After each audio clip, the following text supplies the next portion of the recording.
Todos bem-vindos e bem-vindas ao terceiro encontro do ciclo de debate sobre inteligência artificial. E convido agora Rosane Bertotti, nossa secretária nacional de formação, para iniciarmos a nossa noite.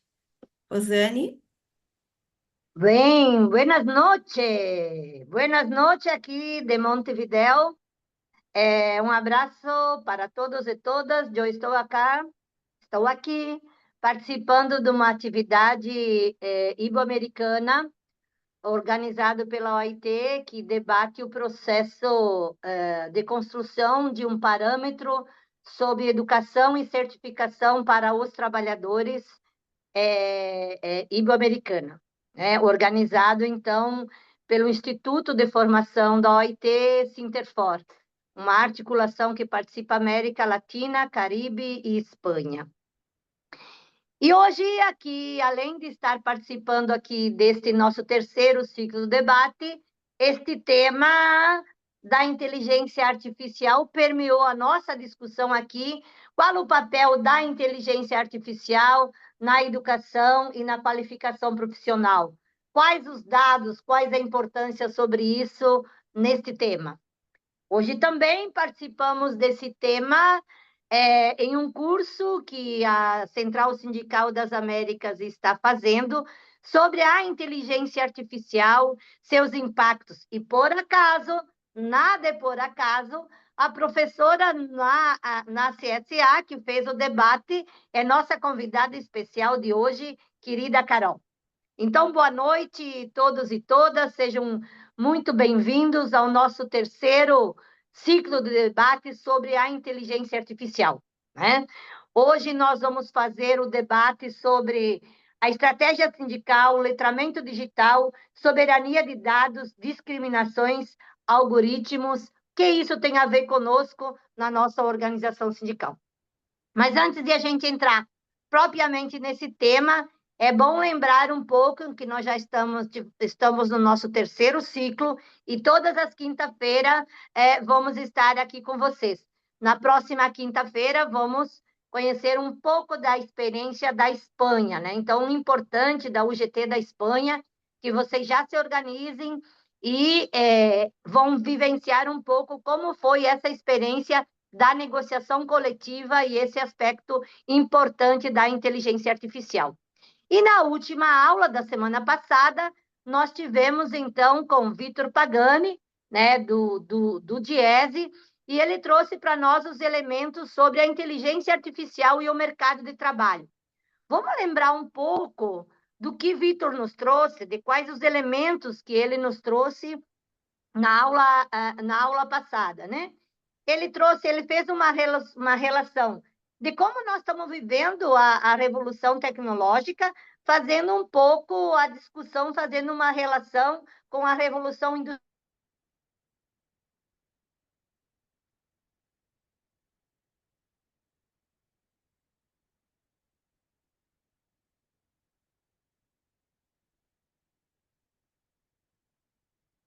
O Feni travou, né? Oi. Eu acho melhor a gente já chamar a Maria. Podemos, né? Maria, venha. Voltou, Rô? Rosane voltou, gente.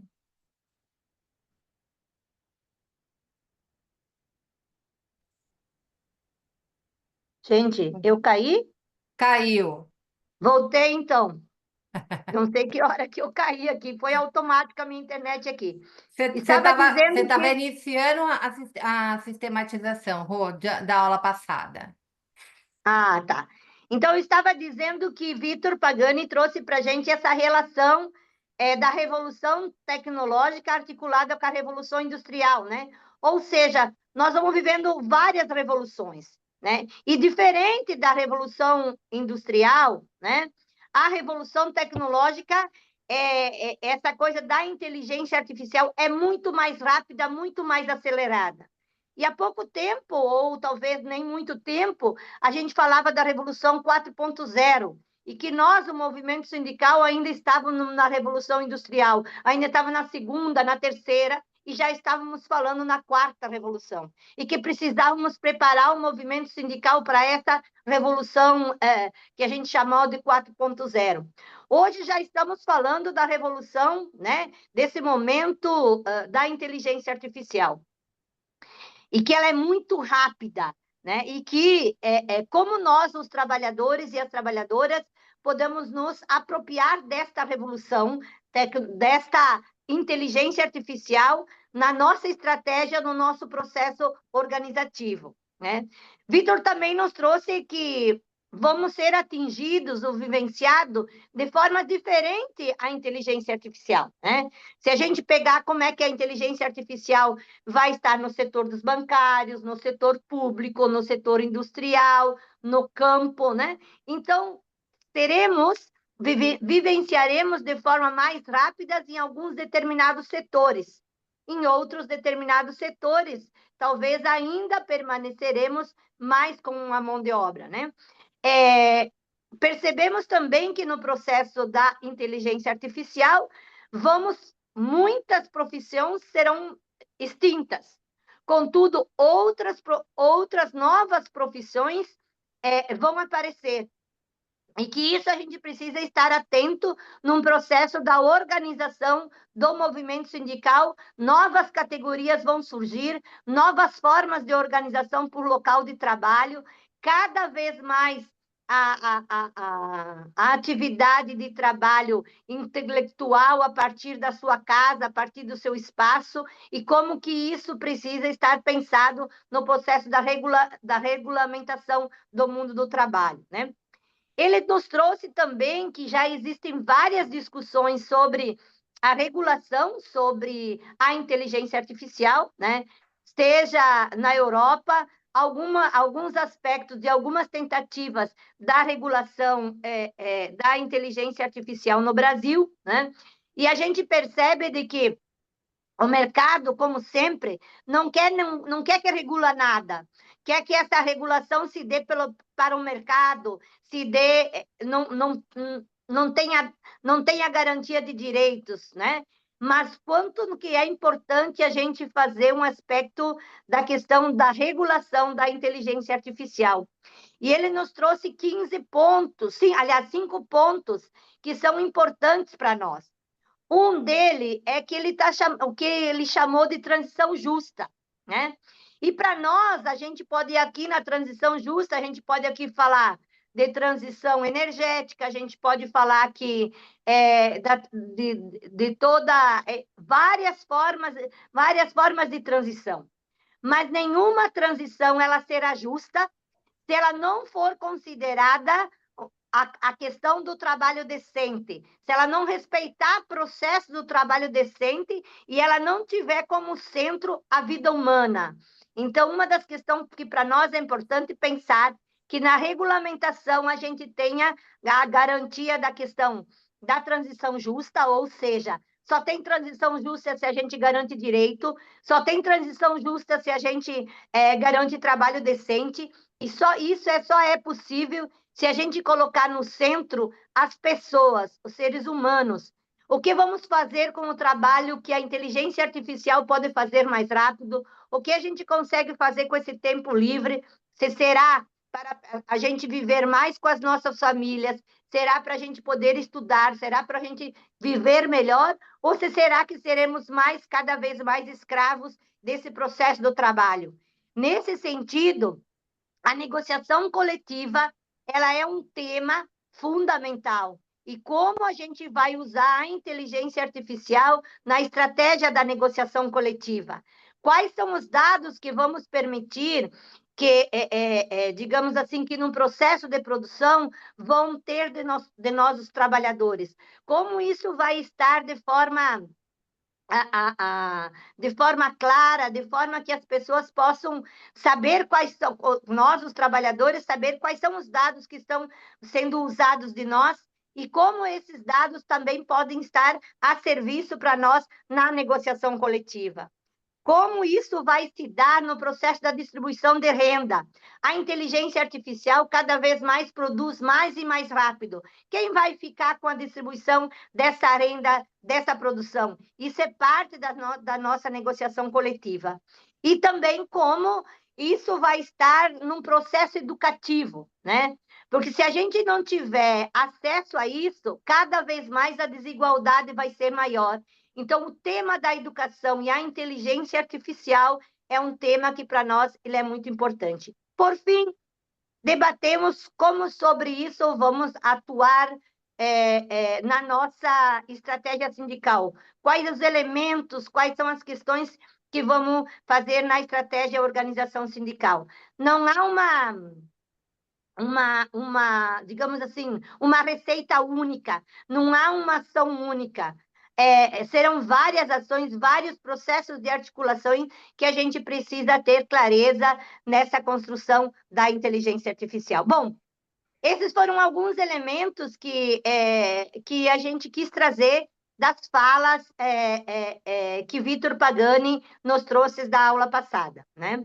Hoje, então, como já falei, nós vamos ter este tema sobre a estratégia sindical, letramento digital, soberania de dados, discriminação algoritmas, né? Que é o tema que nós vamos tratar nesse nosso terceiro encontro. Antes de chamar as companheiras que vão coordenar esse encontro, duas questões que para nós é importante dar informações para vocês. Vocês viram que aos poucos nós estamos criando o grupo de WhatsApp de inteligência artificial. Muitas pessoas já estão nos grupos, outras pessoas ainda não estão, porque o próprio WhatsApp, ou seja, a inteligência artificial que nos ajuda, às vezes também nos prejudica no sentido de a nossa estratégia organizativa. Assim que a gente tiver todos os grupos, as pessoas já inscritas nos grupos, aí nós vamos colocar os materiais nos grupos de WhatsApp. Ainda não estamos colocando os materiais, as aulas, os textos, porque ainda não estão completos os grupos, né?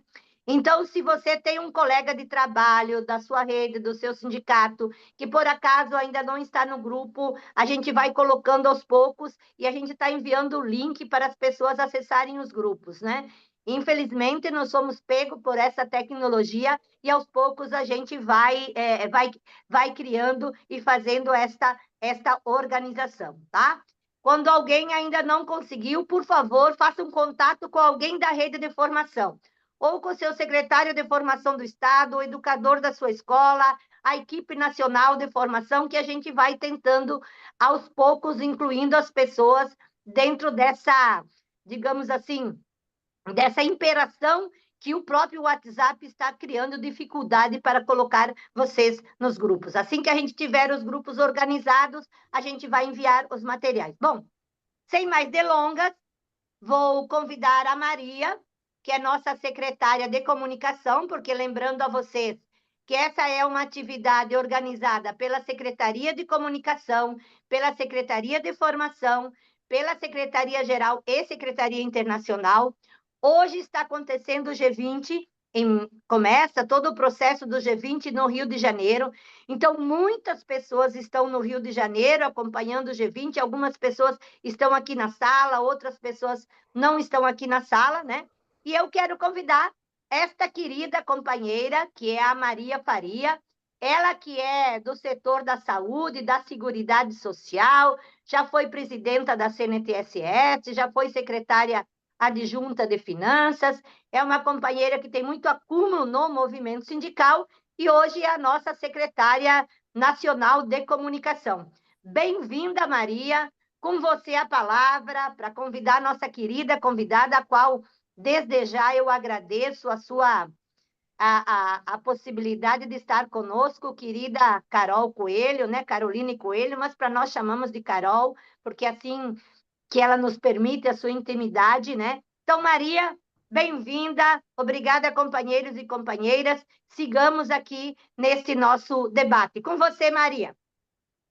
Vocês estão me ouvindo? Sim? Ok.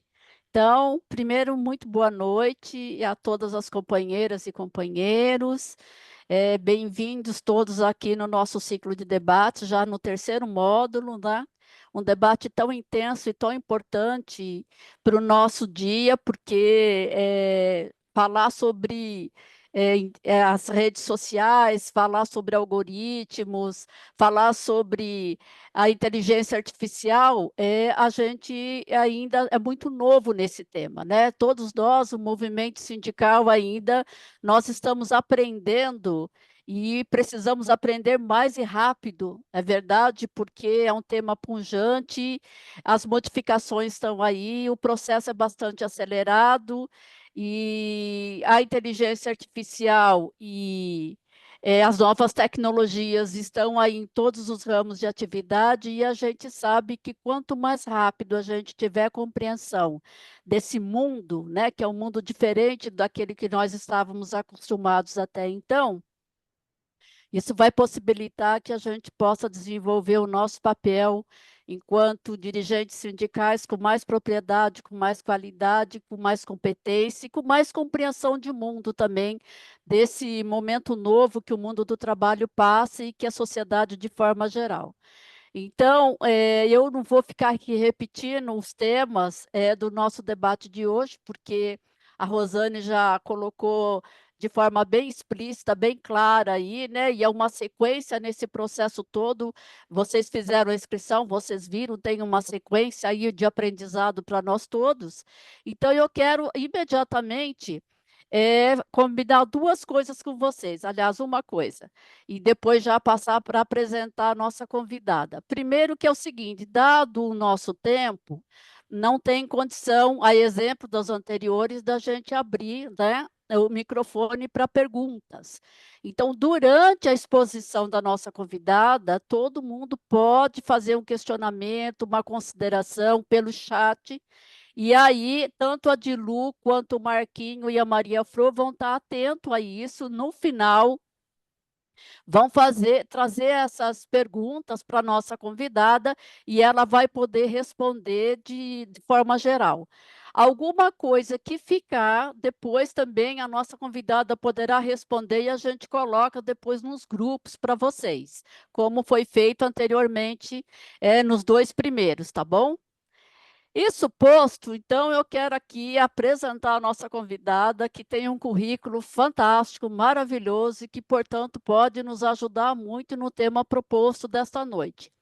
É a Carolina Coelho, que é pesquisadora do Instituto de Estudos Avançados da Universidade de São Paulo, em temas de inteligência artificial e ética e inteligência artificial responsável. É coordenadora de comunicação sindical das Américas, da CSA, jornalista, mestre em comunicação digital pelo Instituto Europeu de Jornalismo, especialista em gestão da comunicação nas organizações do Centro Universitário de Brasília, é diplomado em comunicação, gênero e direitos humanos da UEA e coordenou a imprensa do Ministério de Ciências e Tecnologia e Inovação do Brasil, participou da construção do Marco Civil da Internet e na formulação de projetos e políticas públicas de transformação digital, mudanças climáticas, participação das mulheres na ciência.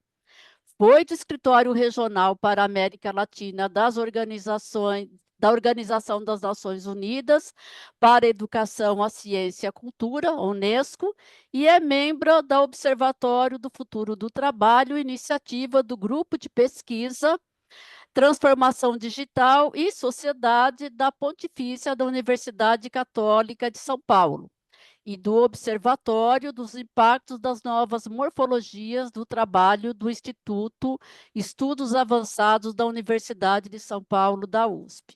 Portanto, a nossa convidada é uma pessoa que tem todas as condições de nos falar muito sobre os temas propostos. E eu espero que todos nós tenhamos uma boa aula hoje, né? Uma excelente aula.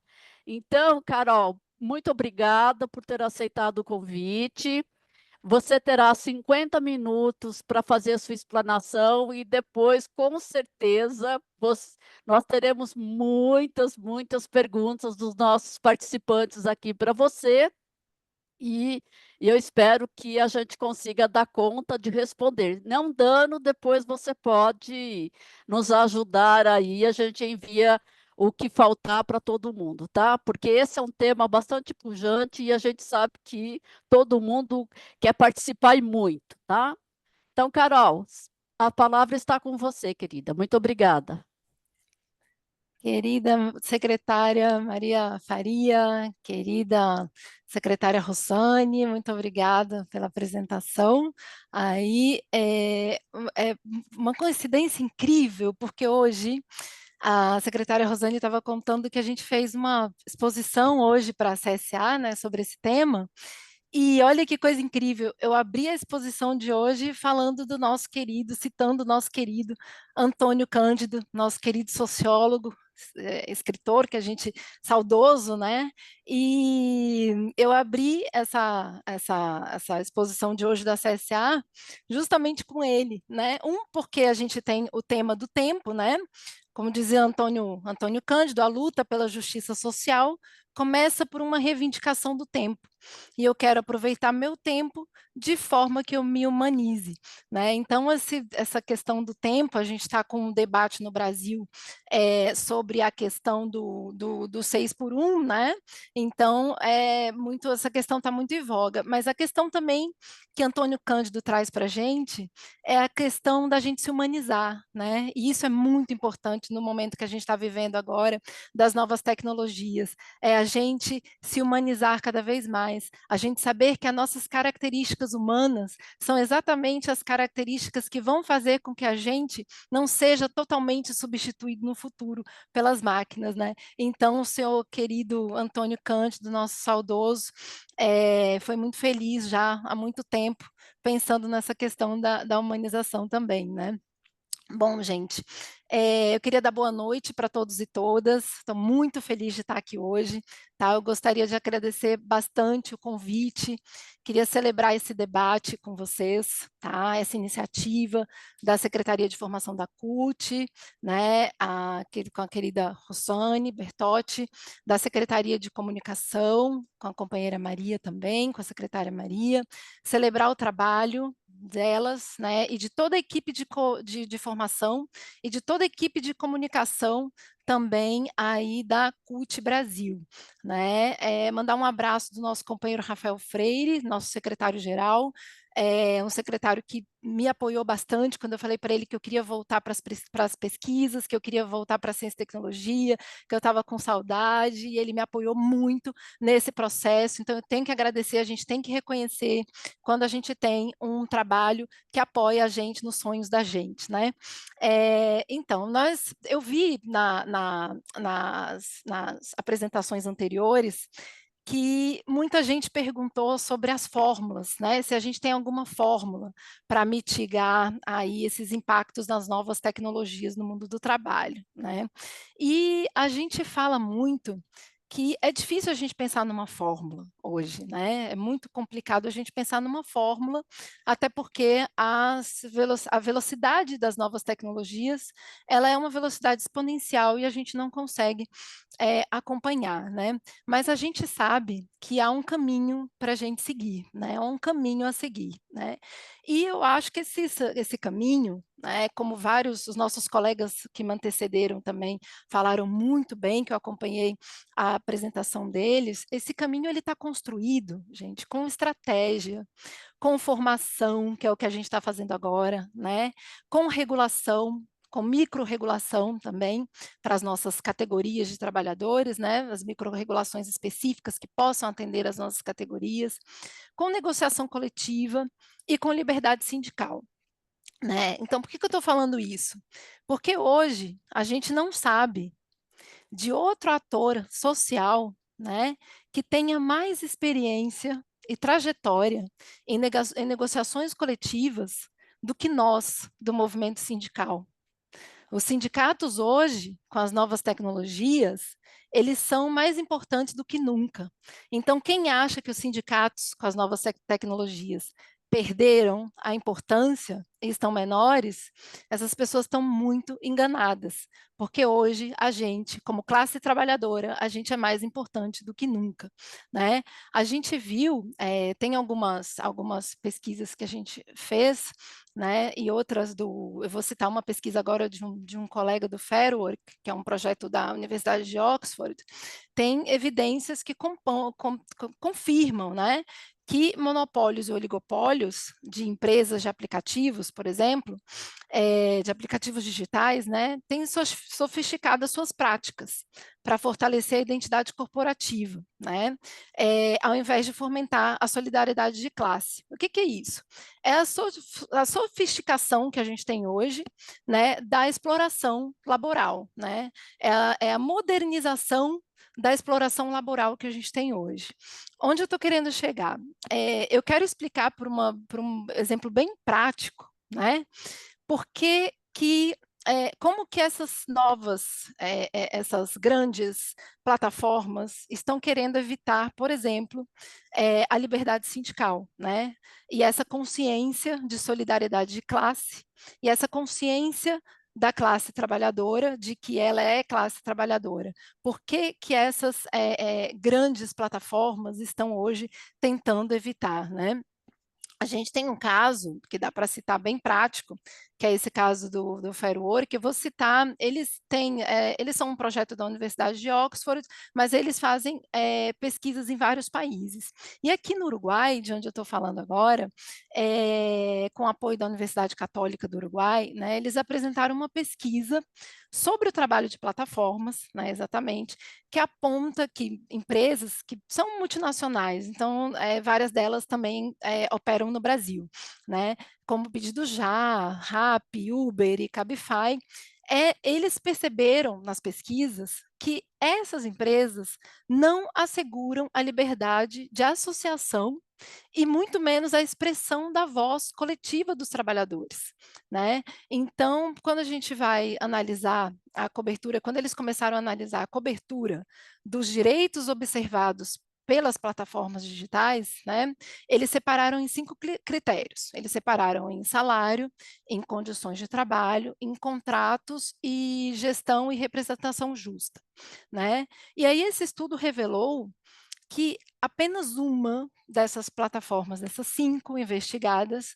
né, que é a chamada Soul Delivery, demonstrou cumprir um critério que a gente chama critério de representação ao apresentar documentação de procedimentos para as comunicações com seus trabalhadores.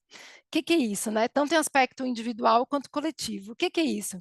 O que significa, né, essa pesquisa? Significa que eles estavam limitando a comunicação, né, entre os trabalhadores, limitando a liberdade sindical, né?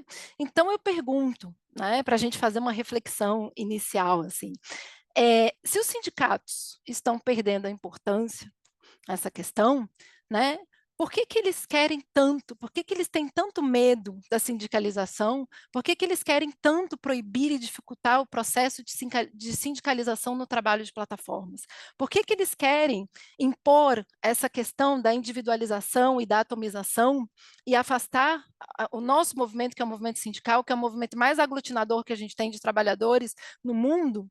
Por que que eles querem evitar? Por que que eles estão com medo? Porque a gente é importante. Então, que a gente, como classe trabalhadora, não esqueça do tamanho da importância da gente na incidência da negociação coletiva, na incidência das regulações e na incidência das legislações e dos nossos posicionamentos dentro dessa regulação. Que a gente não esqueça, como classe trabalhadora, dessa importância que a gente tem e do nosso tamanho também. Tá? Então, eu acho que a gente já pode, depois dessas primeiras reflexões iniciais, fazer a apresentação. Não sei se alguém pode compartilhar a apresentação. Posso compartilhar por aqui também, se vocês quiserem.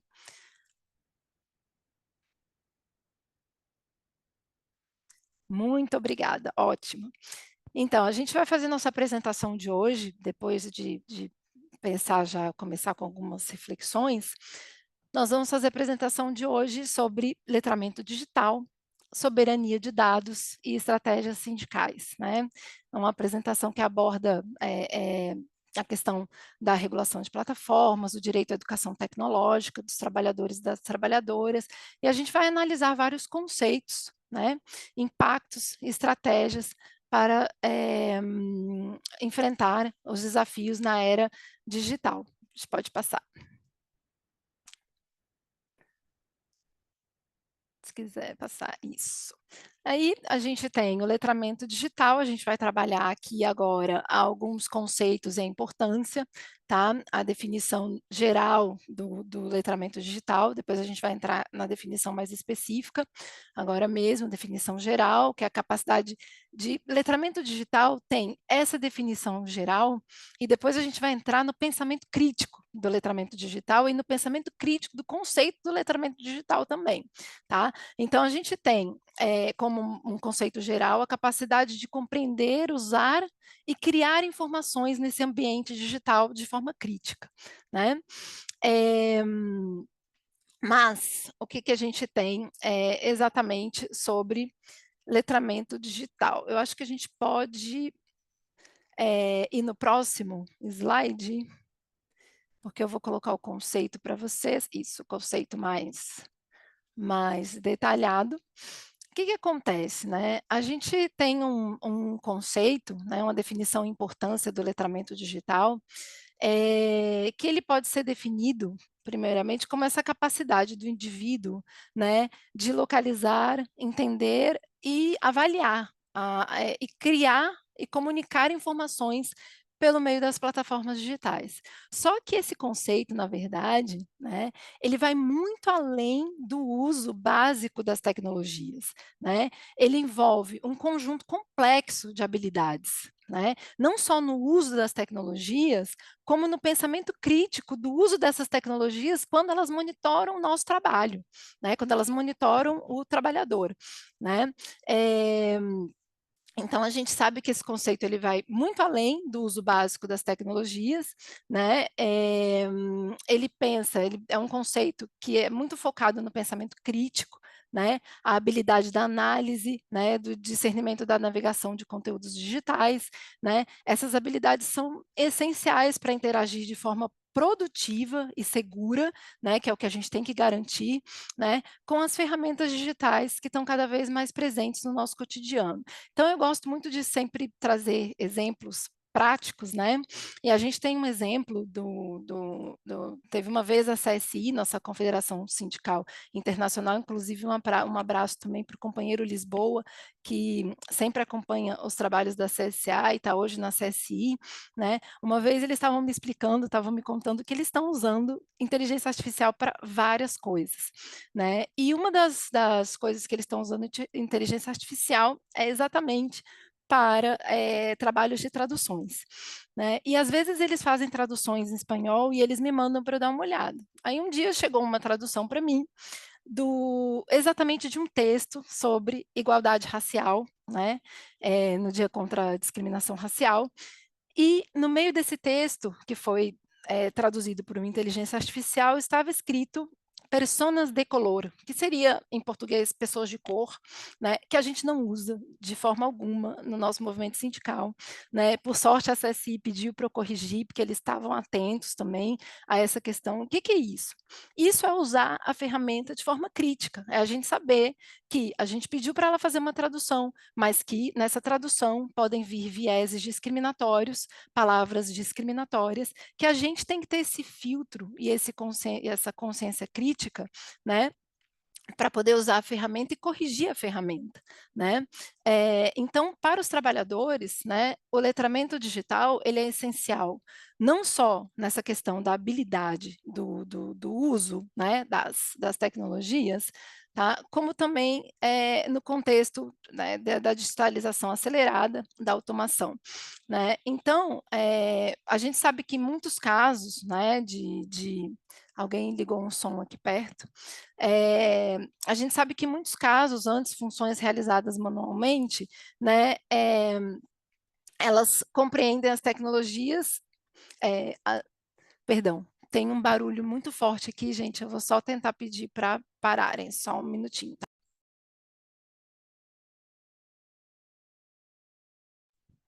Bom, acho que não está atrapalhando. Se atrapalhar muito, pessoal, o barulho, vocês me avisem, tá? Eu estou fazendo aqui da CSA a apresentação exatamente para não entrar aí na questão do ruído. Carol, o Zoom filtra qualquer som que não é humano, a voz humana, pode ficar tranquila. Ah, tá, obrigada.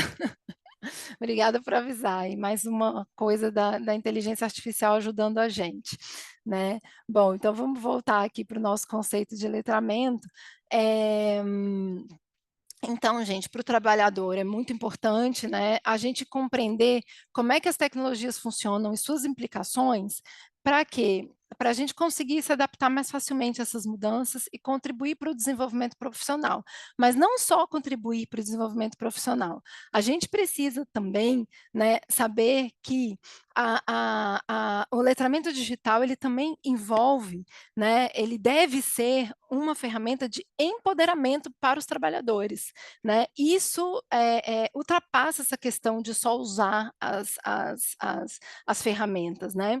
A gente tem que entender que o ambiente digital, né, eles se tornam, né, mais capazes de defender seus direitos. A gente, como trabalhador, a gente precisa ter o letramento digital para a gente saber defender os nossos direitos, para a gente entender como é que o monitoramento e a organização algorítmica, eles entram, eles impactam as nossas vidas, né? A gente ter noção dos nossos direitos. Então, nesse contexto sindical, é fundamental que os trabalhadores, que a gente, as trabalhadoras, estejam todos informados e informadas sobre o que ocorre no ambiente digital do trabalho, né? Que é a questão da transparência, a questão da explicabilidade, a gente saber que está sendo monitorado, como está sendo monitorado, por que a gente está sendo monitorado, o que estão fazendo com os nossos dados, né? Isso tudo é muito importante. Então, essa questão do letramento digital, ela passa muito também pela questão da questão das brechas, das desigualdades, né? A gente sabe que existem dois tipos de brechas, né? A gente tem as brechas, as desigualdades que a gente chama de desigualdades primárias, e a gente tem as brechas, as desigualdades que a gente chama de desigualdades secundárias. As desigualdades primárias, elas são aquelas desigualdades que são ligadas à conectividade, à infraestrutura, né, a questão do acesso à internet, né, e as brechas, que a gente chama de brechas secundárias, são as brechas ligadas exatamente ao uso das ferramentas, né? Então, esses conceitos são importantes também quando a gente começa a estudar inteligência artificial, para a gente entender que, em alguns momentos, as desigualdades na América Latina, elas são baseadas nas brechas primárias, e as outras desigualdades na América Latina, no nosso sul global, né, são muito ligadas as brechas secundárias, né?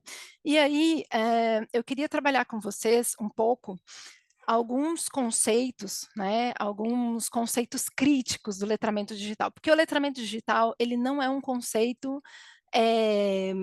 no conceito puro dele, ele não é completamente, ele não é unânime, assim, na academia, né, então a gente tem que pensar nesse conceito de várias formas críticas, né, porque, por exemplo, a gente tem um autor, o Neil Sealing, né, que é um autor que eu gosto bastante, que ele é da Universidade de Melbourne, na Austrália, né, e ele é muito respeitado na área de educação digital, o pessoal da educação vai gostar aí, porque é um autor que trabalha bem a questão da educação digital, né, e ele aponta que o conceito do letramento digital, ele muitas vezes ele simplifica questões complexas sobre o uso da tecnologia, né?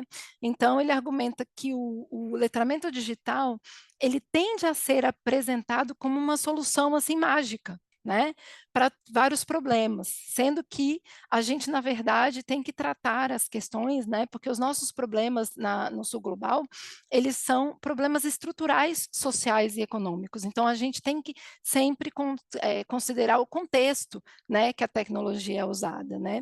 Então, o Selin, ele acredita nessa promoção do letramento digital, que às vezes ela ignora essas desigualdades estruturais, né, e elas limitam o acesso e o uso significativo da tecnologia para certas populações, né?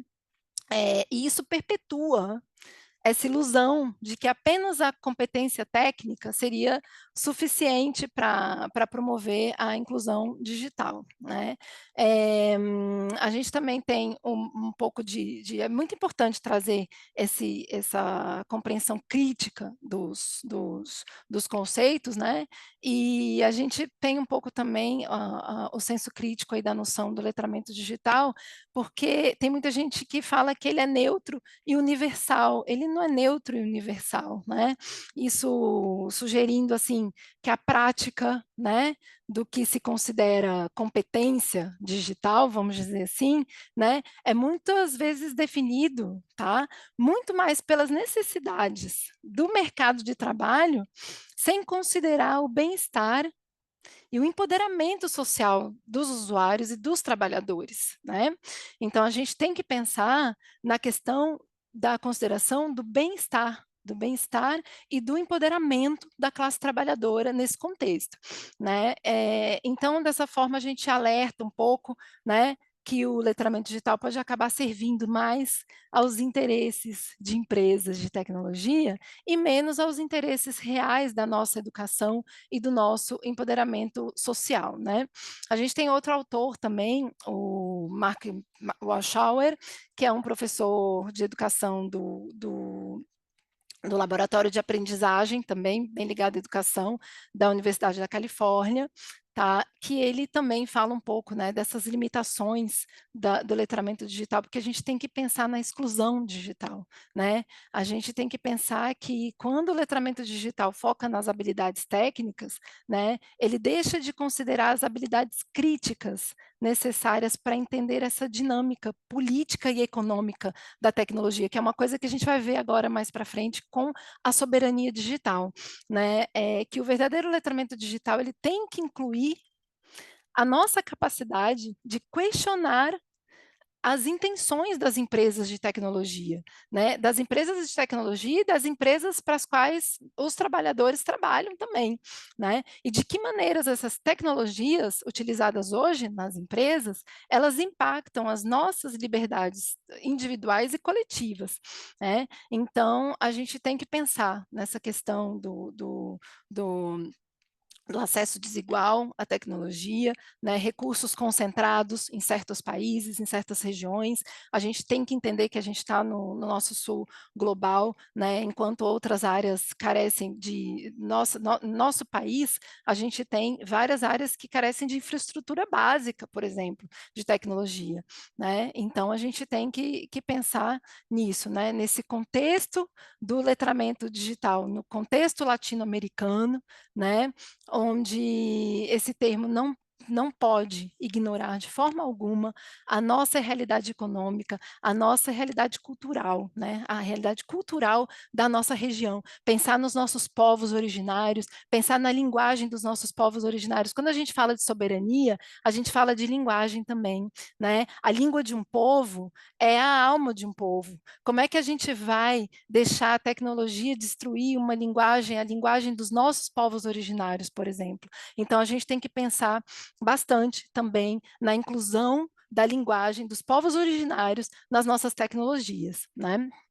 Então, a gente tem que tomar bastante cuidado, né, com essa questão do letramento digital, porque tem muitos programas educacionais que seguem uma abordagem, vamos dizer assim, eurocêntrica, né? e padronizada, né? Que ela não se adapta às necessidades locais, né? As nossas necessidades, por exemplo, que a gente tem num país como o Brasil, por exemplo, né? Então, a gente não pode ter essa visão simplista, né? Essa visão simplista a gente vai ver mais na frente, quando a gente falar de soberania digital, como é que acontece, né? Esse movimento dessa visão simplista gerar uma dependência tecnológica de empresas estrangeiras, que é o que está acontecendo hoje no Brasil, né? Como é que a gente vai falar de soberania sabendo que a gente tem dependência tecnológica de empresas estrangeiras, né? Uma pesquisa que eu vou apresentar mais para frente agora, quando a gente falar de soberania.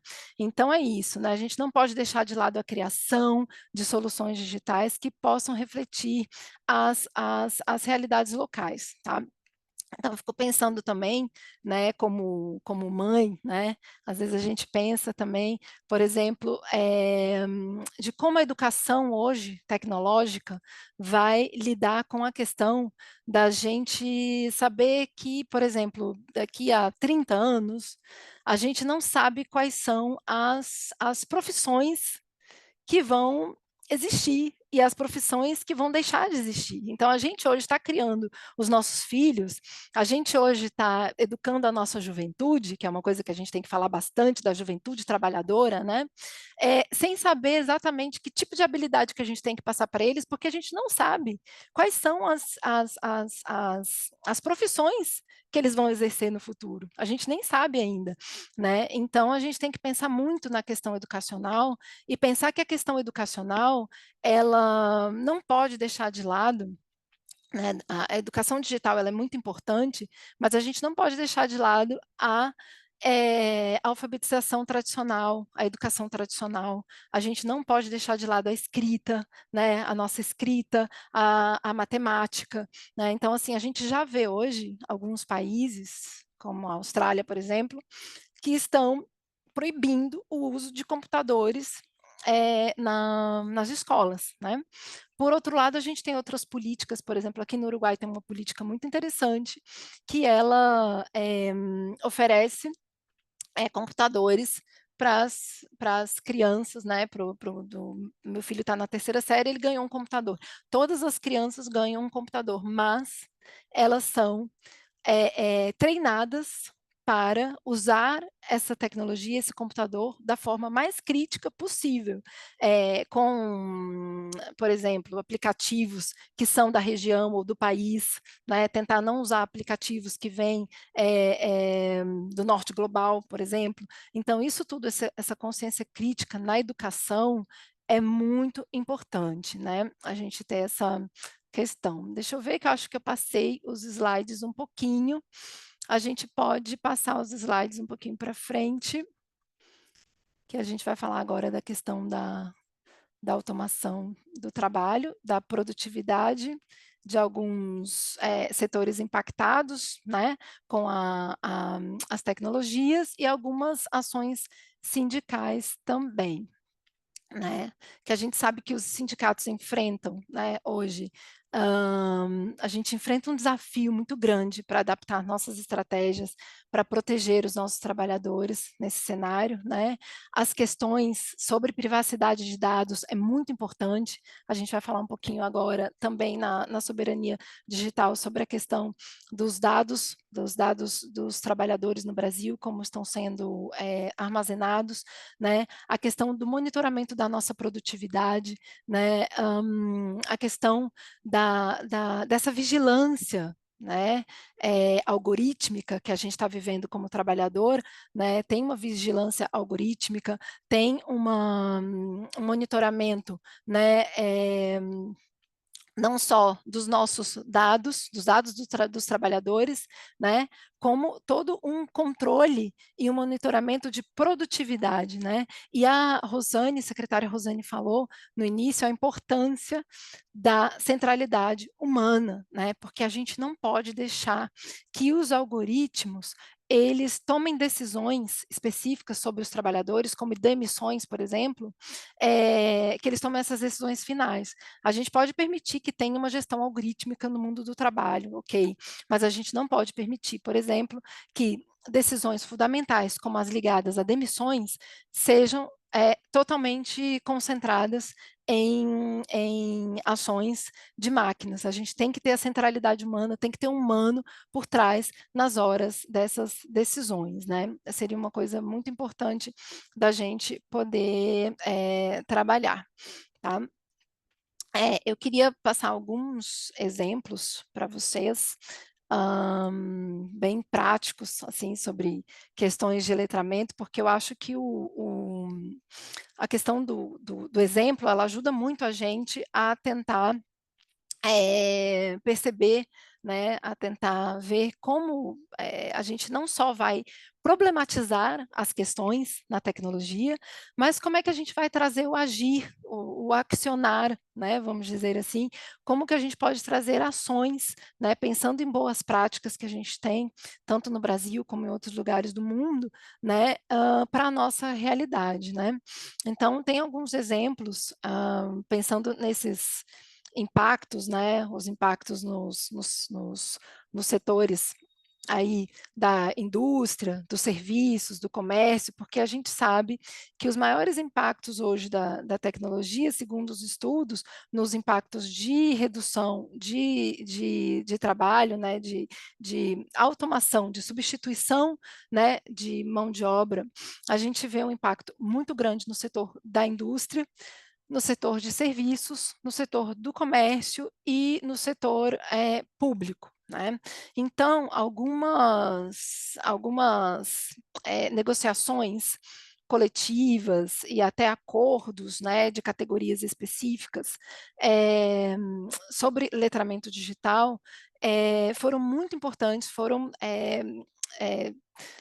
como iniciativas fundamentais, né, para apresentar o letramento digital e tentar incidir um pouco nesses impactos, em tentar mitigar um pouco esses impactos, né? Então, a gente tem um exemplo da União Europeia, né, que o uso de letramento digital para um monitoramento ético lá na Espanha, de um sindicato chamado IG Metal, né, que ele representa trabalhadores exatamente da indústria metalúrgica e automobilística, que foi uma indústria altamente impactada, né, lá na Europa, e eles implementaram um programa de treinamento digital voltado para ajudar os trabalhadores a compreenderem, né, as tecnologias de monitoramento usadas pelas empresas, né? Então, com letramento digital, os trabalhadores passaram a identificar, né, quais os dados as empresas estavam coletando deles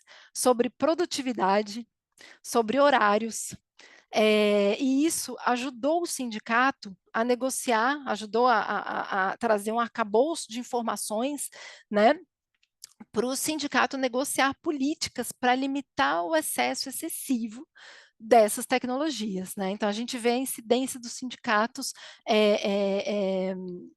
de uma forma efetiva com esse exemplo, né? E aí o sindicato também conseguiu incluir no acordo coletivo da IG Metal cláusulas que garantem a proteção de dados pessoais dos trabalhadores e o direito à desconexão, que também é um direito novo, né? A gente tem que pensar, sim, em defender os nossos direitos historicamente adquiridos, né? Como classe trabalhadora, que a gente adquiriu com muita luta, com muita história, mas a gente tem que pensar também nos novos direitos que a gente adquire, né, com as novas tecnologias, e a gente tem que aprender a lutar por esses direitos, né? Trazendo um exemplo da América Latina, a gente tem um exemplo interessante de plataformas digitais e direitos de entregadores no Brasil e na Argentina, né, que eles trabalharam um pouco na mesma lógica, né, de letramento digital essencial para os trabalhadores de plataformas digitais, né, pensando em entregadores e motoristas de aplicativos. A gente sabe que a plataformização do trabalhador não vai chegar só nos entregadores e motoristas de aplicativos, né, ela já chegou e está chegando em diversas áreas, né? Então, a gente eu fico um pouco incomodada, às vezes, quando a gente pensa em trabalho de plataformas, eu acho que muita gente, né, com essa simplificação de achar que o trabalho de plataformas é só de entregadores e motoristas de aplicativos, né? A plataformização está chegando para todos, a gente tem que ter muito cuidado com isso, né? Então, nesse exemplo de São Paulo, do Brasil, né, e da Argentina, foi feito um letramento digital, né, e o conhecimento sobre como os algoritmos funcionam, né, dentro das plataformas digitais, né, e isso permitiu que os trabalhadores entendessem e questionassem práticas injustas, né, que é um pouco essa questão da gamificação, né, das plataformas. Tem várias regrinhas dentro das plataformas que dizem para que lugar o trabalhador vai, para onde ele vai, que horas ele vai, e essas regras, elas acabam incidindo, né, na remuneração e na avaliação dos trabalhadores. Então, eles fizeram vários treinamentos, né, para os trabalhadores de plataformas, para que eles compreendessem melhor esses sistemas de pontuação e recompensas que tem dentro da plataforma, que é o que a gente chama de gamificação, né,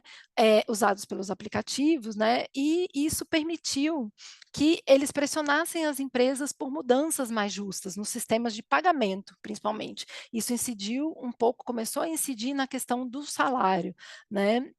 A gente tem um exemplo também no Brasil, né, da capacitação digital em acordos coletivos, né, um caso importante que aconteceu agora recente, que é uma luta e uma vitória muito grande dos trabalhadores dos sindicatos dos bancários, né, em São Paulo, que eles negociaram, não só negociaram cursos de capacitação, isso foi negociação coletiva pura também, cursos de capacitação digital para ajudar os trabalhadores a se adaptarem, né, a crescente digitalização do setor financeiro, que foi um dos setores, um dos primeiros setores a serem impactados, né, e eles ensinaram os trabalhadores a adquirir algumas habilidades que pudessem facilitar a sua reintegração a novas funções, né, dentro do setor. Porque o que acontece na questão da educação, da formação do trabalhador, né? O que acontece nessa questão? A gente, como trabalhador, tem a questão do tempo, né? Vocês verem, para vocês conseguirem, para nós conseguirmos estar aqui hoje juntos, nós estamos fora do horário de trabalho, tentando debater essa situação, tentando se capacitar, né? Então, é muito difícil hoje você estar num trabalho e ter que tirar um tempo para pensar nas habilidades que você vai ter que ter para um trabalho num futuro próximo, não é nem num futuro distante, né? Então, essa negociação coletiva foi muito importante, porque ajudou exatamente a entrar a questão do letramento digital, né, para a parte dos bancos, dos bancários, né, a gente pensar nessa reintegração das novas funções dentro do setor bancário, né, e o sindicato conseguiu negociar medidas também para garantir a preservação dos postos de trabalho frente ao aumento das operações digitais. Então, eles conseguiram também, por meio da negociação coletiva, garantir a preservação dos seus empregos também, né? E isso é uma coisa fundamental, é uma micro-regulação, vamos dizer assim, né? Vinda do trabalho de negociação coletiva, né? Então, um exemplo bem importante. Outra coisa também que a gente trabalha muito no letramento digital, porque ter essa visão crítica das ferramentas, né, é a questão do discurso de ódio, né, e a questão da disseminação de fake news, né? Por quê? Porque a gente tem com o letramento digital e essa habilidade crítica de usar as ferramentas, né, a gente sabe que dessa forma a gente pode evitar de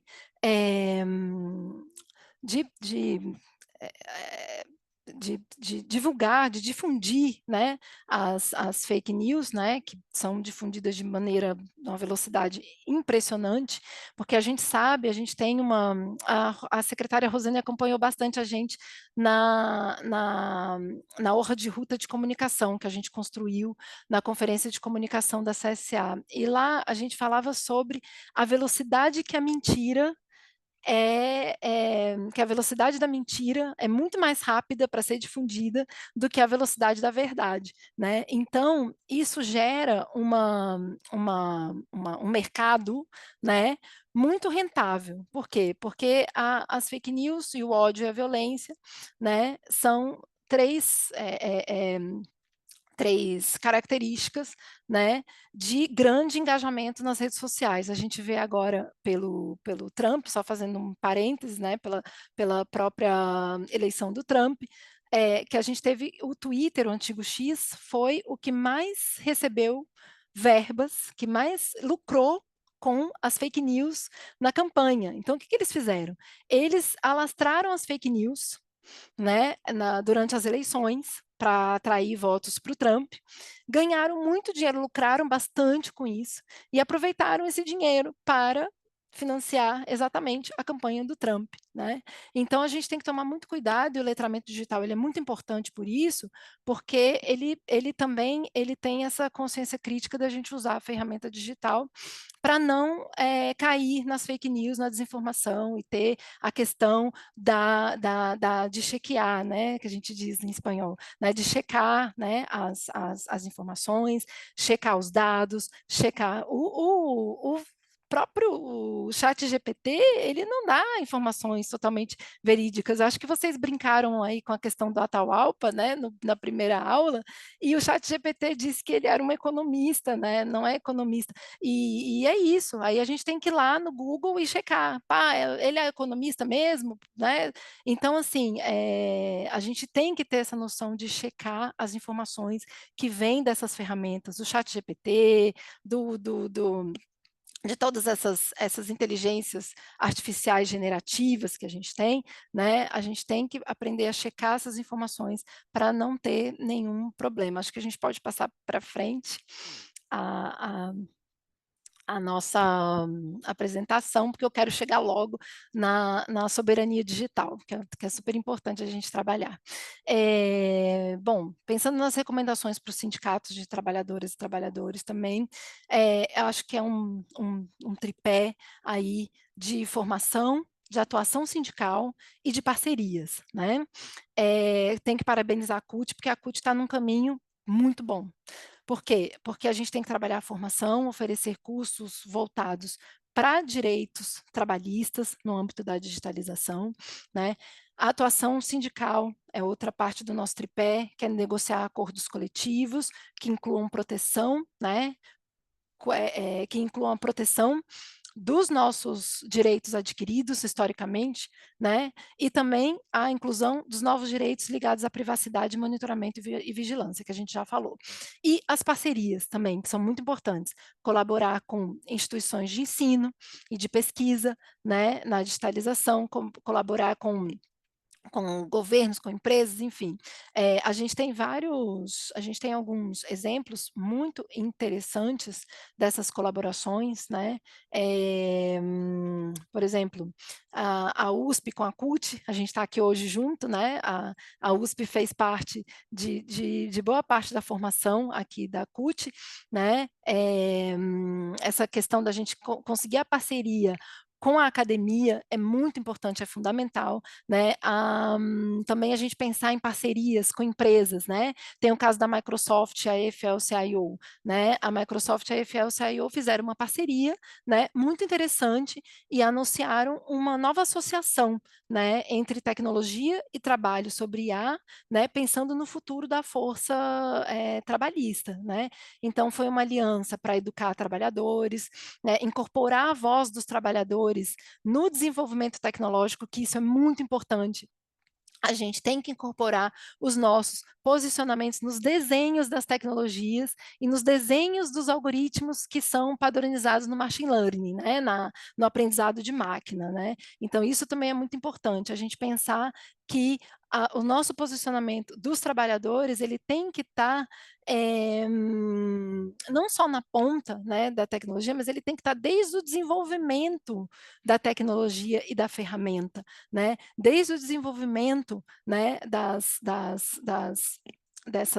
dessas novas ferramentas que a gente tem, desses desenhos de algoritmos, né, que a gente tem, do LLM, né, do Large Language Model, que a gente fala, que é o que são as redes neurais que fazem os computadores padronizarem respostas, né, para os usuários. Então, dentro desse processo, a gente tem que ter, e aí a Microsoft fez um acordo muito interessante aí com a AFL-CIO, né, para educação em inteligência artificial para trabalhadores e estudantes, né, ter comentários diretos dos líderes sindicais, né, e dos trabalhadores, né, para garantir, né, que a experiência e as perspectivas dos trabalhadores estejam dentro do desenvolvimento, né, das ferramentas, né, e esse desenvolvimento conjunto de políticas e habilidades. Então, aí a gente tem essa questão das parcerias também, pensar que nós, como movimento sindical, a gente pode ter parceria com tanto a nossa academia, né, a pesquisa, como com as empresas também. A gente pode ir para frente. Vamos entrar aí na nossa soberania digital brasileira. Vamos falar um pouco sobre definição, riscos e governança. Que são 3 pontos muito importantes aí para a gente trabalhar. Acho que a gente pode começar a trabalhar com os conceitos de soberania digital. Vou contar para vocês um pouco de uma pesquisa dos colegas da Universidade do Pará, que é fantástica, para a gente pensar um pouco em soberania digital. Então, gente, a gente vai entrar agora na parte de soberania digital brasileira e os desafios impostos pelas Big Techs que a gente tem agora. Vamos falar um pouco sobre a questão do Twitter, o que aconteceu aí com o senhor Elon Musk, né, para poder animar a nossa noite. Então, gente, o que acontece? Essa transformação digital, né, ela tem remodelado a estrutura econômica, a estrutura social, a estrutura global, né, com grande impacto nas nossas soberanias nacionais, tá? Principalmente quando a gente fala de sul global, tá? Então, essa dependência das tecnologias digitais torna os nossos países, né, do sul global, como o Brasil, muito vulneráveis às influências externas de empresas de tecnologia transnacionais, né, que é o que a gente está vendo que está acontecendo hoje, né? Então, esse controle, ele é amplamente exercido pelas chamadas Big Techs, né, que detêm essa grande infraestrutura digital, né, e controlam boa parte dos nossos dados gerados mundialmente, né? A gente sabe que essas plataformas, as plataformas digitais, elas influem no pensamento coletivo, né? Elas influem na organização da sociedade, né? Então, a gente tem que tomar muito cuidado com as Big Techs, porque essa influência no nosso pensamento coletivo e na própria organização da nossa sociedade é muito importante a gente pensar quando elas vêm de empresas estrangeiras, né? Então, vamos trabalhar um pouco o conceito, né? O conceito de soberania digital, né, ela pode ser compreendida assim como a autonomia do nosso país, né, sobre os nossos dados, sobre as nossas informações e mais, sobre a nossa infraestrutura digital, né? Esse conceito é muito interessante, um conceito que a gente traz do pessoal da Universidade do Pará, o querido professor Leonardo Cruz, manda um abraço para ele, porque a gente vai falar das pesquisas dele hoje, né? Ele refere bastante, esse conceito se refere à capacidade do Brasil, por exemplo, de garantir que as nossas leis e as nossas políticas de proteção de dados, né, sejam respeitadas sem a interferência das empresas e das infraestruturas estrangeiras, né? No entanto, a gente sabe, né, a centralização do controle das tecnologias digitais nas mãos de corporações estrangeiras, assim como a gente tem a Google, a Amazon, a Microsoft, por exemplo, coloca em risco a nossa autonomia. Então, hoje, a gente pensar na soberania digital em estados democráticos, né, como o nosso Brasil, ela não deve ser entendida apenas como o direito do Estado de legislar né, sobre a sua infraestrutura digital. A gente tem que pensar como um direito do poder, né, do povo, da sociedade civil, influenciar as decisões que estão conectadas a essas legislações também, tá? E isso implica o quê? Isso implica governança digital, né? Isso implica que a governança digital ela deve estar sob o controle de entidades nacionais, das nossas entidades nacionais, né? E o controle sobre a infraestrutura também, que sustenta setores cruciais, né? A gente pensa aí no setor educacional, o setor de saúde, o setor do judiciário, né? Hoje a gente pensar que o nosso judiciário, o nosso STF, faz reuniões pelo Google Meets, né? Ou seja, todas as reuniões do STF, as audiências, as coisas estão lá, os dados estão todos lá no Google, nos Estados Unidos, né? Então, isso é soberania? Ou é mais fácil a gente falar de não soberania, né?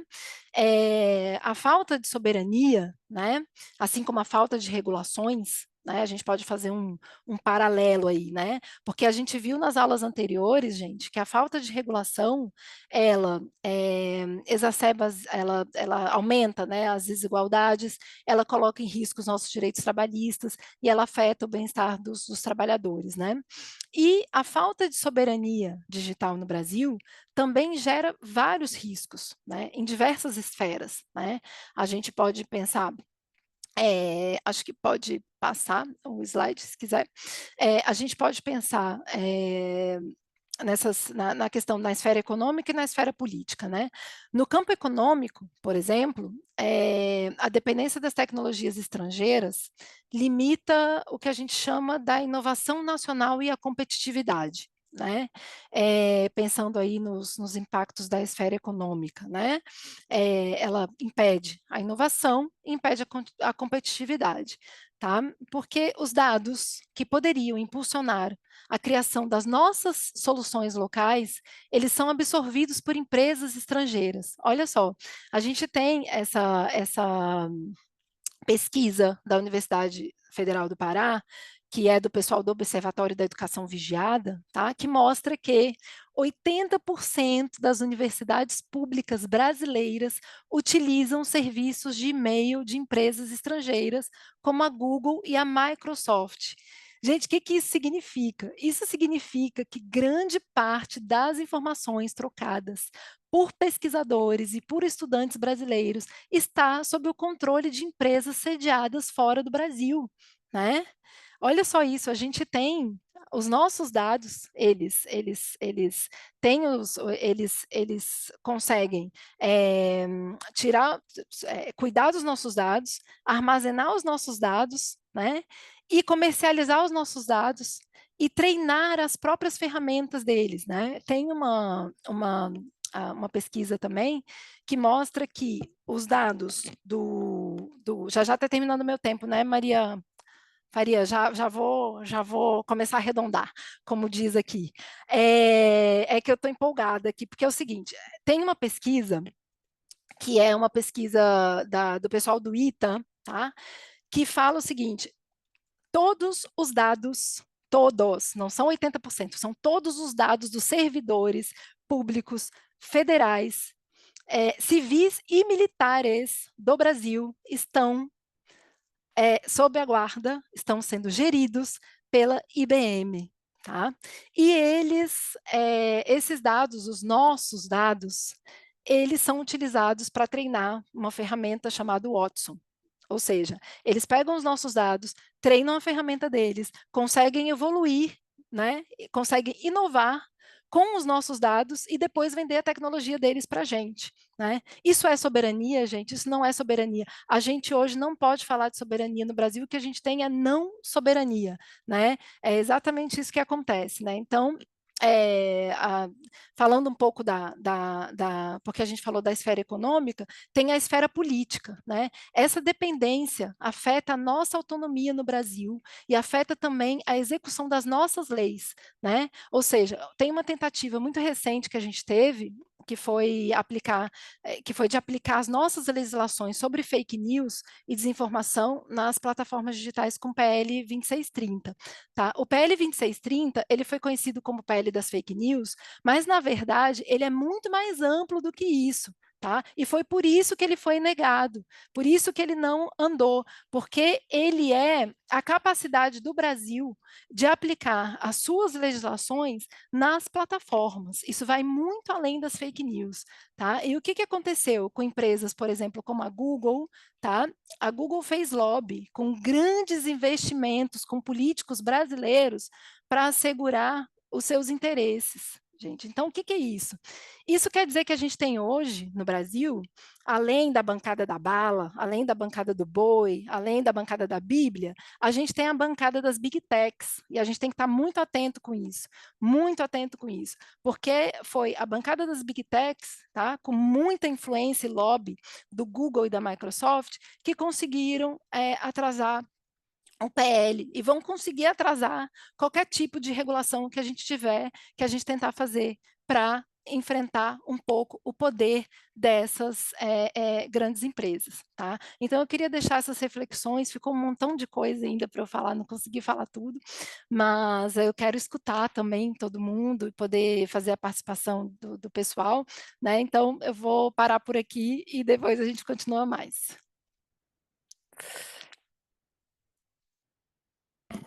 Tá mudo. Vou estar com som agora?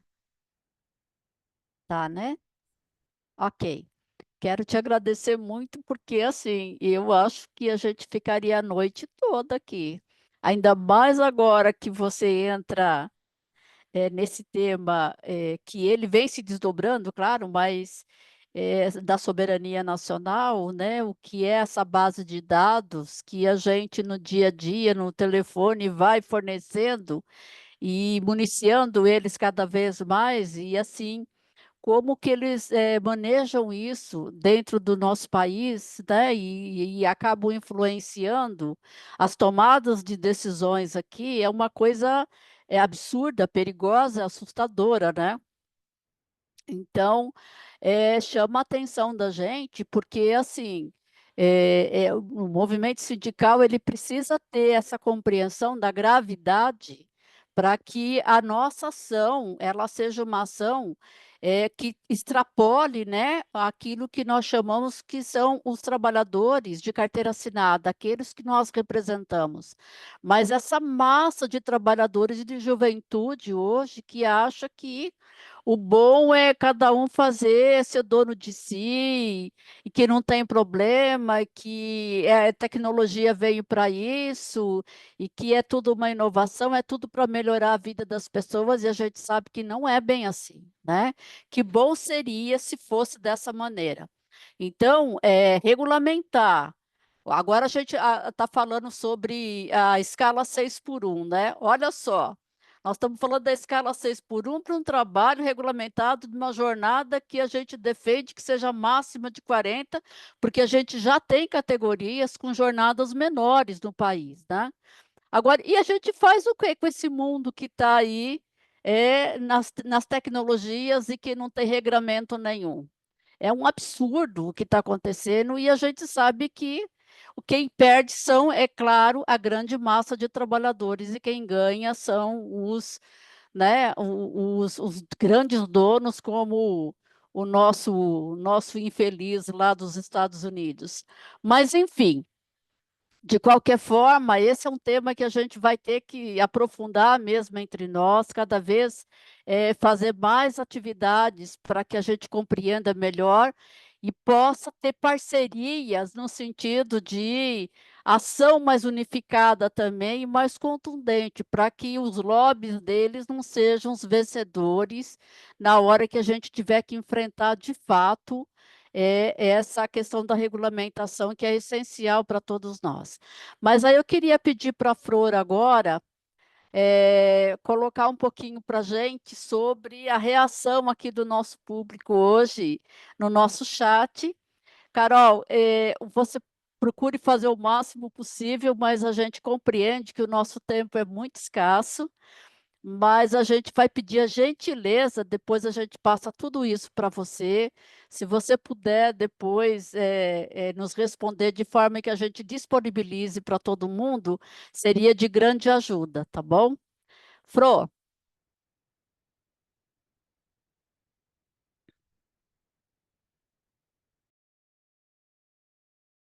Teu microfone, Fro.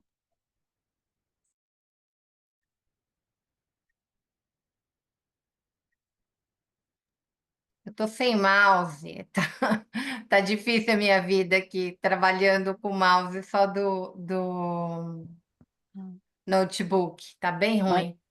mas Não, agora mas a gente está te tudo ouvindo. bem. Vocês estão me ouvindo? Deixa eu Sim, tentar ir com a seta para ver se dá certo. Ah, que difícil. Pronto.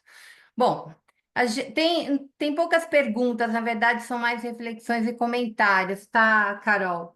Tem bastante comentário sobre formação, sobre soberania, sobre o conceito novo, né, do letramento digital. Você pode acompanhar naquele link que eu te mandei há algum tempo, ele está atualizado aí, tá? Então, o Jefferson diz assim, em relação à formação dos trabalhadores, esse ponto de pauta é muito importante e complexo ao mesmo tempo. Como devemos trabalhar a cabeça do trabalhador, já que o ambiente de trabalho na área de desenvolvimento é lugar de disputa, de ego, especialmente como a gente vive, né, nessa era do neoliberalismo, enfim. Enquanto a educação formal, o Luiz Pedro diz como falar do digital, da IA, para diminuir o vácuo educacional construído a partir do desmonte da educação. Há, inclusive, muitos comentários sobre isso, especialmente em São Paulo, que a gente está vivendo esse grande desmonte da privatização da educação, da plataformização, enfim, isso tem aparecido muito nos todos os encontros, né? Tem muito dirigente da categoria da educação, e isso acho que a educação vem sentindo muito isso, especialmente desde a pandemia. Então a gente vê, às vezes o chat fica um lamento, inclusive, assim, do quanto isso tá forte, né? Não tem a formação adequada, as plataformas e a plataformização já é uma parte da privatização do ensino público, não é só a privatização das escolas, os leilões, né, que agora é explícito, mas já começou isso muito antes, com a venda dos dados, como você bem disse, com o uso, né, dos Google Meets da vida e assim por diante. Soberania, muitos comentários ligados ao desenvolvimento tecnológico, ao uso de nuvens, ao uso de aplicativos e de plataformas que não são nossas, que não são desenvolvidas por nós. Então, Jefferson, precisamos trabalhar a formação em desenvolvimento de software no campo progressista. A Kelly, o Brasil precisa ter esse protagonismo para desenvolver tecnologia e não ficar dependente de outros países. O Beto, criar novos portos digitais, investir pesado em educação, temos que criar tecnologia aqui em nosso país. Sil Rosa, somos colônias digitais, não nos esqueçamos que guardamos tudo na chamada nuvem. E aí há um dado aqui que o Fábio traz, e uma pergunta, aqui vem uma pergunta, né? Sobre a velocidade da mudança no mundo do trabalho. A gente ouve muito que a IA vai suprimir funções e atividades, mas vai criar outras, e geralmente isso é vendido ao trabalhador como oportunidade ou vantagem. O grande problema é em qual velocidade se dará essa criação de novas oportunidades. Esse ato pode ser fatal. E a reestruturação e demissão. Aí ele também conta o caso aqui da IBM, da Dell, desculpa, que fez recentemente uma reestruturação com um corte de cerca de 12 mil demissões, que representou cerca de 10% da sua força global de trabalhadores, né? Então, a IA veio para ceifar aí 12 mil postos de trabalho. Desigualdade e brechas tecnológicas, como é que colocar em prática essas tecnologias, se muitos municípios sequer têm internet, 5G, e a fake news, letramento digital. Aqui a Sônia faz um grande comentário sobre o uso das plataformas digitais. Acho que aqui ela fala um pouquinho, quem anda comentando isso, quem anda refletindo sobre isso, na questão do letramento digital, é o Postman, eu acho que no Brasil vem fazendo isso, né? Da gente não ter nem conseguido formalizar a nossa educação, né? Dar esse salto na educação formal e aí já entrar no mundo da internet. Então, há um gap aí muito grande quando a gente não fez nem sequer o nosso letramento, né? A partir do processo de alfabetização e educação formal, e aí a gente vem para o letramento digital. É um pouco o que a Sônia está trazendo aqui, nessa perspectiva que o Postman vem trabalhando, né, para problematizar um pouco como é que o Brasil avançou de modo muito ruim, né, essas etapas. O Evanilson, quando e o que o Brasil deve fazer para se ter um sistema tecnológico democrático? Quais são os desafios? A Fátima, e como é que o governo do Estado brasileiro pretende se proteger de Elon Musk, Estados Unidos e outros países que dominam as corridas espaciais, bélicas, tecnológicas e outras no geral? Magali Pontes, sobre o letramento digital. A apropriação desse letramento digital, como conceitos e práticas de habilidades complexas, precisam ser oferecidos à classe trabalhadora, talvez pelo ensino público e não pelo mercado, pelas empresas focadas somente na produção e produtividade. Aprofundar os estudos do mundo sindical, a Anatécia conta... Anatécia, só para informação, a gente pretende dar continuidade ao estudo da IA, criar GTs na CUT. Então, por isso que a gente, inclusive, criou os grupos, né? A gente vai distribuir os materiais ali e, a partir daí, a gente vai continuar a pensar. Esse é o primeiro... Ô, Daisy, para de riscar. Ela, ela resolveu pegar a caneta e riscar aqui. Mas tudo bem. A gente pretende dar continuidade, tá, Ana? A Ana disse que participou já de um GT sobre trabalho e tecnologia, então você está convidada quando a gente dar continuidade a isso, a gente vai chamar muitas cabeças pensantes, isso é bem legal. O Luiz Gama pergunta se esse app que você usou para apresentação é gratuito. A Ives diz que exatamente no letramento digital devem estar as narrativas discriminatórias. Eu acho que é a gente poder fazer essa análise crítica, né? O Fábio diz, se existe uma LGPD nacional sobre os dados, é necessário urgente uma LGPD da IA, né? Tanto no mundo do trabalho como para consumidores em geral que são submetidos à tecnologia. A Sônia vai falar de novo da precarização da educação pública, né? E como é difícil isso, os professores não são preparados para isso, como é que o Tarcísio vem fazendo, e, enfim, vai se criar um gap aí, não é só entre empresas, mas um gap, uma brecha tecnológica social, né? A humanização das relações, né? O protagonismo aí do humano, né? Sobre todas as relações, o Luiz traz o foco para isso. A Fátima, sobre tecnologia e desenvolvimento motor das crianças. Aqui é uma coisa interessante, né? Ela vai para a educação básica e aí ela diz que o uso exacerbado de alguns devices, né, do celular, por exemplo, faz com que as crianças estão perdendo o movimento de pinça, a coordenação motora fina. E aí eu fiquei pensando isso, falei, nossa, o movimento importante, né, do ser humano, assim, de conseguir, porque acho que só com o dedinho, né, de tocar, perdendo esse movimento, não está treinando isso, né? Assim como a gente tem mudanças cognitivas, né, quando a gente usa determinados aplicativos, né, o uso, por exemplo, do Word, a gente não constrói mais um texto como a gente construía quando escrevia à mão. A gente constrói completamente diferente, porque a gente pode recortar, pode subir o texto, descer o texto, é outra maneira, né? A gente já mudou cognitivamente, já faz outras sinapses. Agora tem também uma mudança no desenvolvimento motor da criança. A Sônia volta a falar aqui de fake news, né? Que a gente. A Sônia está muito desanimada.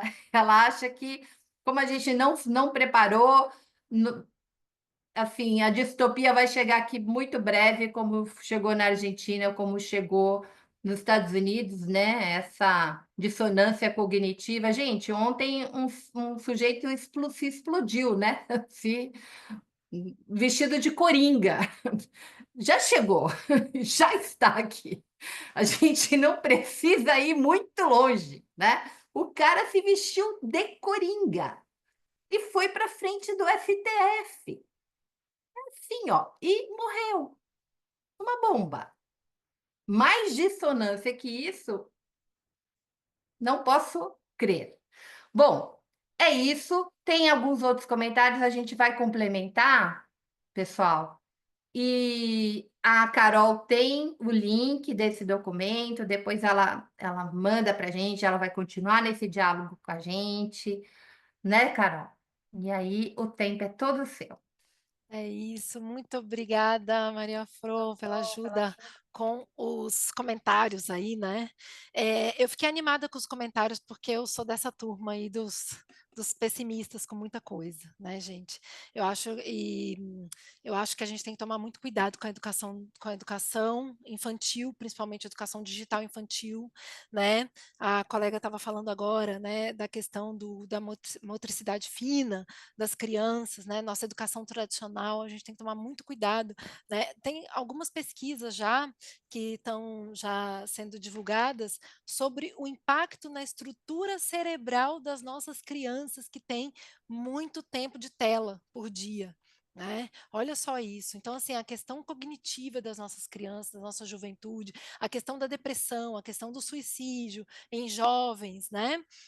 Tá muito ligada também ao uso excessivo dessas tecnologias sem ter o pensamento crítico, né?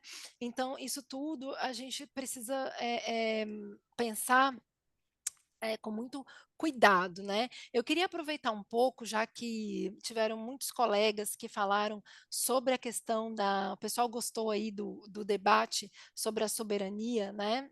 É, sobre a soberania digital, né? E trazendo assim de forma prática, né? O que acontece? Quando a gente pergunta assim, o que o Brasil poderia fazer, né? Para tentar mitigar esses impactos, né, em relação à nossa soberania, né? Na verdade, o que a gente tem hoje da falta da nossa soberania, né?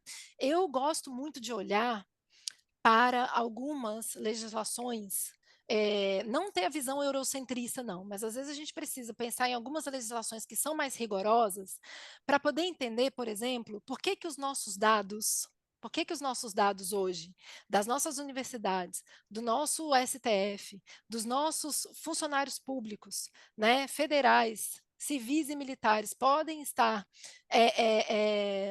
lá armazenados num data center dos Estados Unidos, e por que eles não podem fazer isso? Porque a LGPD deles não permite que eles possam gerir dados que não estejam no data center deles, no país deles. Então, eles pegam os nossos dados e armazenam lá, porque eles não permitem fazer isso. Por que a gente tem que permitir, não é verdade? Então, eu acho que começa um pouco por aí na questão política, né, que a gente trabalha, a esfera política, né? Por exemplo, na União Europeia, a soberania digital, né, ela tem sido abordada dessa forma rigorosa com legislações, né? Essas legislações, elas limitam, vamos dizer assim, limitam o acesso de empresas estrangeiras a dados sensíveis, né? Que é o que a gente não faz aqui com a nossa LGPD, por exemplo, né? Assim, de forma a LGPD tem algumas coisas, sim, foi uma grande evolução, sim, a nossa LGPD.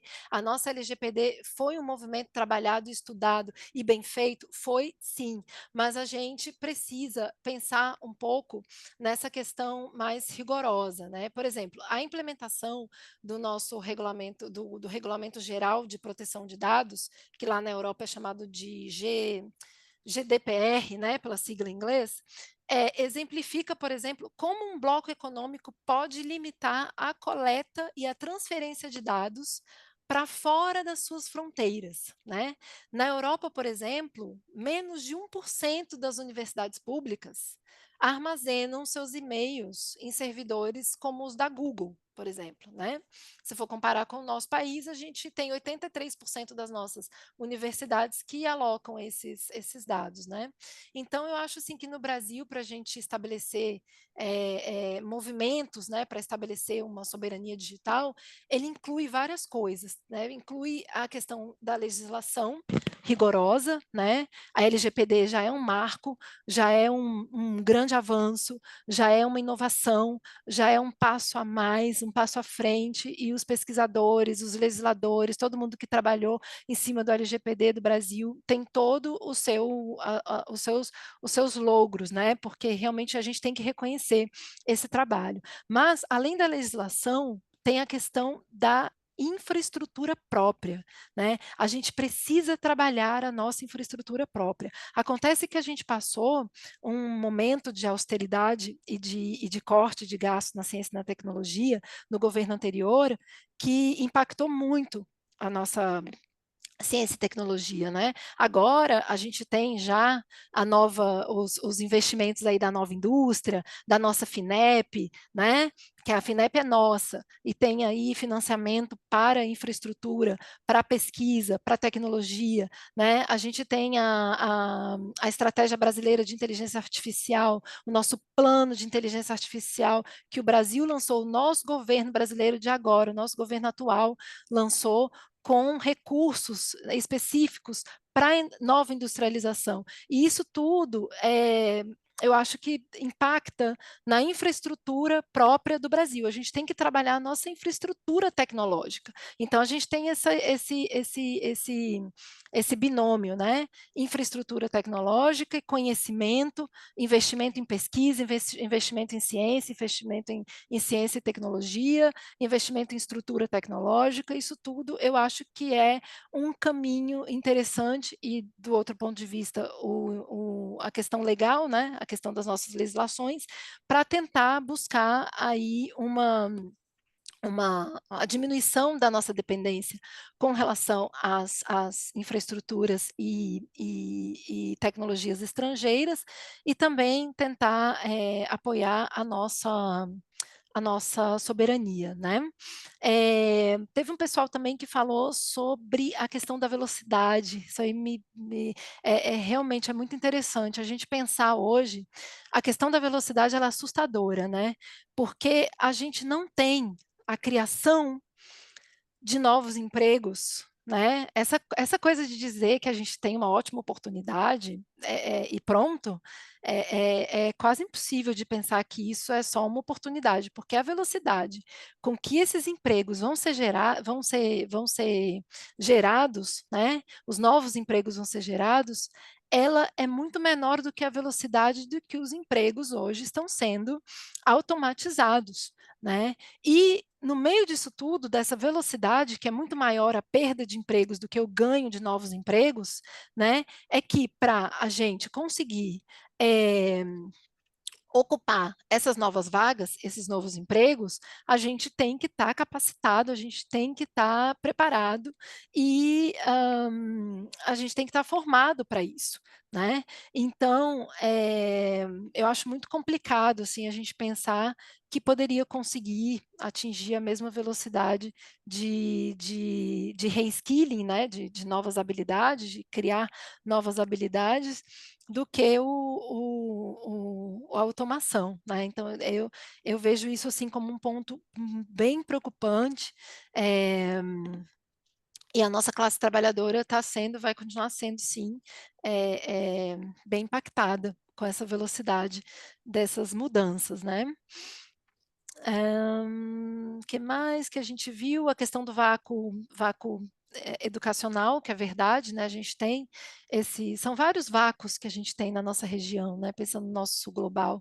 É o vácuo educacional, é o vácuo de formação, o vazio legal também, o vazio de legislação, de regulação, né? A gente tem que tomar muito cuidado quando as regulações, os PLs e tudo isso esteja sendo debatido na Câmara brasileira, porque a gente sabe que muitas vezes ali no calar da noite, né, na calada da noite, o pessoal insere várias coisas nos PLs, nas legislações, e acaba que as regulações que a gente cria têm o perigo de ser pior para o trabalhador do que as legislações e as regulações já existentes. Então, a gente tem que tomar muito cuidado, como classe trabalhadora, de acompanhar esses processos também, né? Acompanhar todos esses processos de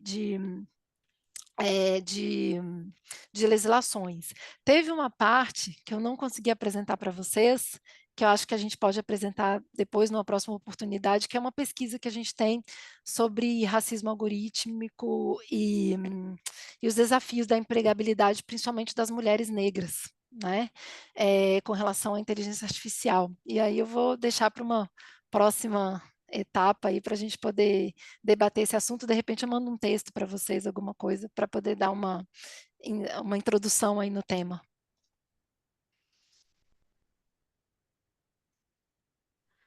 Ok, Carolina, muito obrigada. Gente, olha, são 20h47, mas quero dizer para vocês, ó, olha, esse tema, ele é instigante. E eu vou dizer uma coisa para você, é verdade quem disse, você reforçou isso, é assustador. Eu tenho procurado ver muito sobre o impacto da inteligência artificial no mundo do trabalho, na sociedade, né? E como a gente costuma dizer, é uma faca de dois legumes, tá? Se por um lado essas novas tecnologias elas vêm e tem um lado de avanço para de serviços para a sociedade que pode ajudar muito. Eu venho da área da saúde, a gente já tem um reflexo bastante grande sobre esse impacto aí na vida dos trabalhadores e principalmente como se opera isso hoje, né? Hoje você faz uma cirurgia, o médico está aqui em São Paulo e ele faz a cirurgia lá no Nordeste, sem precisar estar lá, através da robotização, da inteligência artificial. É uma coisa doida, mas é a realidade. O problema é que nós, trabalhadores, nós, classe trabalhadora, precisamos estar fazendo parte dessa realidade de verdade, né? Não só sendo informado, mas a gente tendo a capacidade de se formar, entender, intervir, o cuidado na regulamentação, porque isso é fundamental, fundamental, porque assim, se por um lado há quem diga que daqui em 2030 nós já vamos sentir uma mudança muito grande, né, no processo de trabalho e no mundo do trabalho, a gente diz o seguinte, ok, nós vamos formar um monte de gente, mas vamos fazer o quê com aqueles que estarão fora desse novo mundo, né? Então, assim, são coisas a se pensar. Isso sem contar no que a gente pode sofrer daqui para frente com esse Elon Musk aí assumindo um cargo importante nos Estados Unidos e com a loucura que ele tem em cima e o dinheiro, né? Em cima dessa máquina que as novas tecnologias e a inteligência artificial. De todo modo, isso faz parte de um processo que nós estamos trazendo para debate aqui na CUT, para a gente se formar, se informar melhor, despertar esse interesse em todo mundo, porque é a realidade que está colocada para todos nós.